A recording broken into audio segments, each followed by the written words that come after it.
going to start out with Bryan. Bryan, you're a top 100 instructor, and the question is, how has teaching aids influenced your teaching philosophy, and any difference in using the aids with, say, a 5 handicapper versus a 25? And then Martin, I want you to answer the same question: how has teaching aids influenced your teaching philosophy, and the difference between, like how you use the teaching aids with a 5 handicapper versus a 25 handicapper? And lastly, Kyle, I want you to give us your honest answer, how in the last year, how you've gone down from a 9 to 4 handicap, and how the training aids have helped you get better. All right, Bryan. Well, first off, thanks, guys. And Martin, to share a little bit, I started and ran Harvey Phoenix Golf Schools years ago in Austin before Harvey passed away. And George Knudson was one of his favorite swings ever. He talked about George many times and loved his rhythm. And back in, I want to say 1985, I played in the BC Open up in Vancouver. Yeah. And Mo Norman was on the range hitting balls and put on a little exhibition there. And I had the good fortune to witness that in person. And you're not exaggerating his prowess a bit. It was absolutely remarkable watching him hit it. The sound, the solidness of the strike, and the ability to just literally put it wherever he wanted it was incredible, and something I'll never forget. It's the only time I ever got to see him, but it was certainly impressive. But we talked a little bit a few weeks ago when Kyle and Neil were talking to me about training aids, and training aids, in my opinion,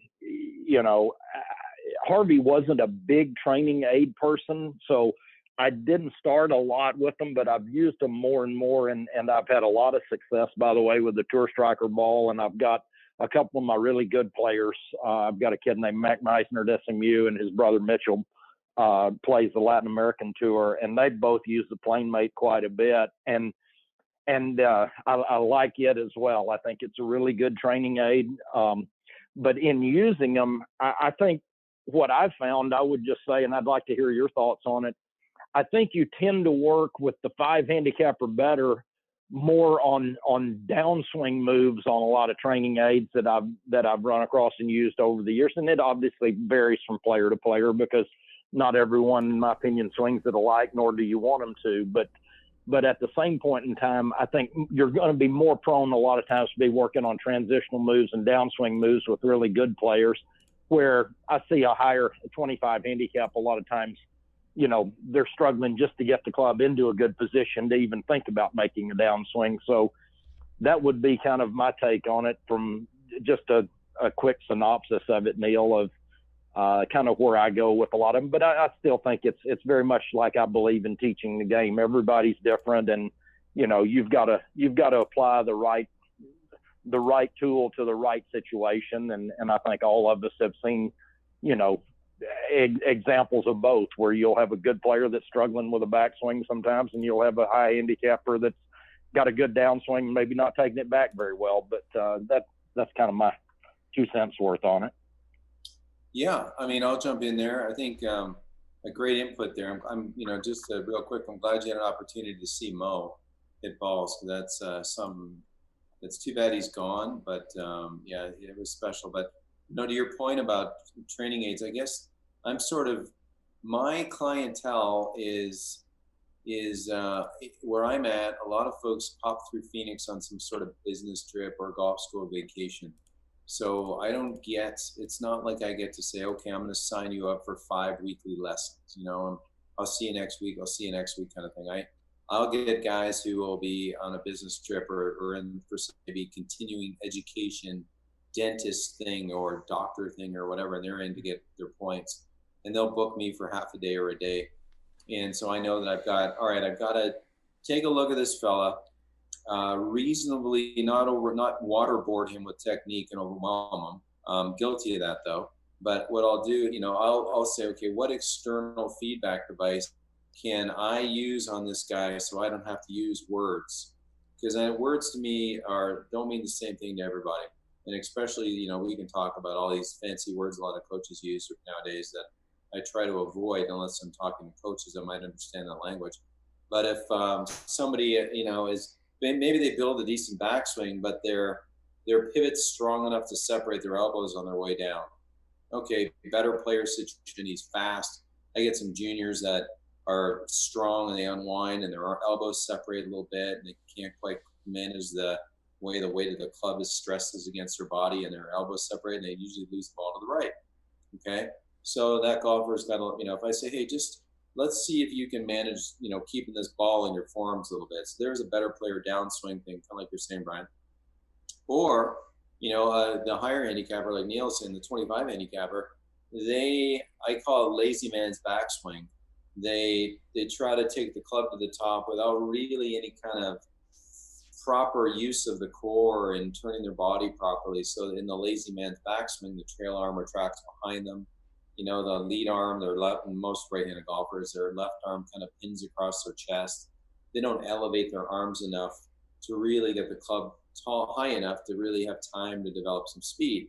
And then I also say to that golfer, I go, if your swing's a little bit longer and the club's a little bit farther away from the ground and the club head has to travel a little bit longer, then, and I'm not talking about creating funky angles to that swing length. I'm talking about building somebody a decent backswing. I say, if you create a bit more time by creating a bit more elevation, the beauty of the brain will kind of figure out where the face is. You got more time to sort things out. I'll say to everybody, I go, no golf swing, you're not a robot. I said, every swing's a snowflake and it's a series of mild compensations. Now, if you don't have that many compensations, great. If you've got a lot of compensations, then, your chances of having the consistency or reliable rounds you want pretty slim. So, most folks, I'm trying to build a decent backswing so that their downswing can be a little bit more reliable, but I'm not afraid to pop a training aid on somebody. I try to use as few words as I can. I'm encouraging, but I try not to give them too many technical words to kind of play around with in their head. It's like, okay, what does it feel like when you keep this ball between your arms? And some people might say it feels terrible. I'll say, okay, cool, that's fine, I get it. And I'll say, and people will say to me, well, there's no way you can make a full swing with that. And I demonstrate a lot. I'll say, well, here, let me demonstrate this shot. And then I'll hit one. And they'll go, okay. And then now they know a human can hit the shot, the ball or the playmate or one of my other training aids. And once I demonstrate, and I'll say, hey, what do you see here? And then they'll have to explain it in their language. Good. Okay. And if they're going down the wrong way in their language, I might bounce around some of the verbiage a bit. And then I'll say, oh, okay, yeah, that's what I see. My wrist is not as, rotated, forearm's not as rotated and cuppy. So I'll kind of steer them where I want them with their tone. And I find that works pretty well because it's their words. I'm getting what I want without me kind of stuffing my language into their head, because I think that's confusing. I speak Canadian. Not many people understand Canadian. I speak Texan, so I totally understand that 100%. And you guys bring up a really good point about the I'm sorry, go ahead, Brian. I was just going to say, I couldn't agree more with the time in the swing. Time is such an invaluable quantity in terms of if you can get a player a millisecond more time, everything just gets easier, and that's across the board. I think whether it's a great player or someone trying to learn to play the game at a better level, at times on your side if you can really help yourself do that. I couldn't agree more, and you and I get along very well, Martin, in terms of the simplicity of it, because Harvey was the absolute master at saying as much as it could possibly be said in as few words as absolutely possible. And I think that's something we really. I'm sorry. Go ahead, Martin. No, my bad, Kyle. Sorry. I was just to finish on Brian's thought there.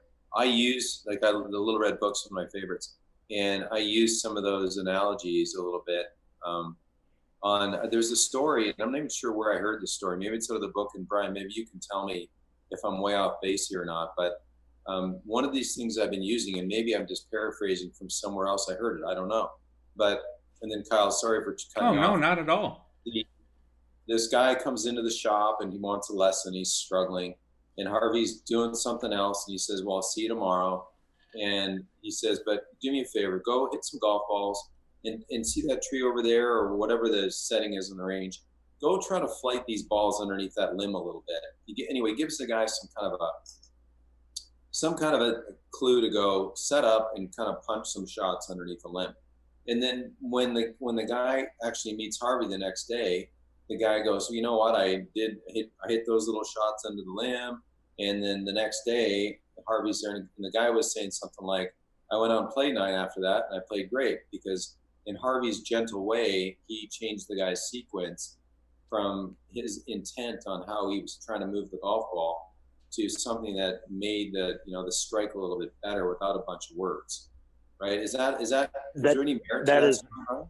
There's 100% merit to it, and he would even teach players to chip using a bench and trying to get them to hit a little short chip shot underneath the bench to get the shaft lean more forward and get the strike on the ball from there. But that is an absolute true story, and one that I've heard. And Harvey was the master at doing things like that, where he would literally have you go try something, and the thing that I thought you might end up saying is that he would disappear. He'd have you out there working on something. The next thing you know, you'd be doing it well, and he'd be gone. But he was absolutely a genius ahead of his time with what you just described. And those were, he grew up in a day where the training aids, weren't available like they are now. But at the same point in time, he used things like benches and card tables. I can even remember, I told this story previously on the show, but where I had convinced my dad wanted me to work for a couple of summers on a pipeline construction crew, swinging a yo-yo, or what we call kind of a sickle, that to cut grass and everything. And Harvey, when we started the schools back in the early 90s, he wanted me to go get that. I literally had to go purchase some of those for us, because he wanted people to swing that and get the feel of it. And of course, I'd convinced my dad that it was hurting my golf swing, and my dad had died a few years prior to me running his schools. And I told Harvey one day, I'm so glad my dad never got the opportunity to meet you, because he'd have been really mad at me for talking him out of doing that, because it absolutely helped you learn to release the club properly, and taught you rhythm and tempo, and especially how to use your core and how to use your big muscles to make a pivot through the golf ball. So he was a genius at things like that, but it was more of a water bucket, a tree limb, a bench. So right. He was the ultimate in training aids. He just did it a lot more visually with a lot less words. There you go. And I think you guys really pointed on some important topics that I know from an amateur. I mean, you guys are all world-class instructors, and I'm just the weekend warrior. But it's the idea of that it's a process. When I go out there and practice, now I try to practice a little bit more. It's difficult now, but I want this get quick fix. I still remember the first time I met Neil. He's actually in my classroom. We're actually talking about summer camps, and I'm helping him out with that kind of stuff. And he, let me talk about your golf game. And we start talking. I'm like, he shows me one thing. I'm like, I got it. I'm fixed now. I'm going to be perfect. I go to the range, I try it, and it works incredibly well. What he was actually teaching me was a lot of things that the PlaneMate teaches me as well. And it's a great tool for it. But then I go to the range again and I struggle. And the thing what I start to realize is that how important the feel is. And great instructors like the three of you say these amazing things and tell us the right way to do it. But from a student perspective, sometimes we need that feel. And that's luckily, it's a blessing from the golf game perspective, is the fact that PlaneMate gives me that feel. I can feel that takeaway, because one of the first things Neil worked with me on before we even had the PlaneMate was my takeaway, was that taking it way to the inside, but now I'm feeling that tension. He's still working with me about getting vertical in my swing, but finally, as an amateur, I'm feeling my arms get pulled down into the slot, making that better turn so I can come from the inside. And it's just, that's the thing, like, it's a process. It's a long process to get at these things. I mean, I play golf, get paired up with random amateurs all the time, and they get frustrated. They get so angry. And I want to say, how often do you practice? What do you put in to get better? And, ever since working with, an amazing instructor like Neil, I've realized that it's going to take me a long time to get me where I want to be. A lot of work, and I'm not just going to be able to go out once a week, once a month, and play good golf. And tools like the PlaneMate and great instructors like the three of you really help me as an amateur get better. But I also have to realize I got to put the time and work in. Wow. You know, Kyle, you mentioned a great point in that there's so many times, and I know Martin encounters this and Neil does as well, that you don't get as many, you know, we're in a situation where you're working with a lot of good players, but when you are working at a club level a lot of times and people coming in wanting a lesson, there's so few adults that really want to do what it takes to get better, because I think we tend to think that I call it the hocus pocus or the Shazam lesson. You know, they want you to they want to come spend an hour with you and you know, Shazam, they leave and it's all fixed. And that's the one thing that I'm pretty brutally honest in my latter years here doing this, that, you know, if you're looking for that, you probably better go find somebody that's a lot more magical than I am, because it's going to take a process and it's going to take some time. And I love the idea, Martin, of your training aids and the ability to feel that, because I literally drive players nuts asking them when they hit a good one is, what did that feel like? Because I want them to be able to feel that move and try to figure it out in terms of them seeing themselves doing it and feeling themselves doing it, as opposed to trying to memorize something that I might have said that they probably didn't understand texting to start with.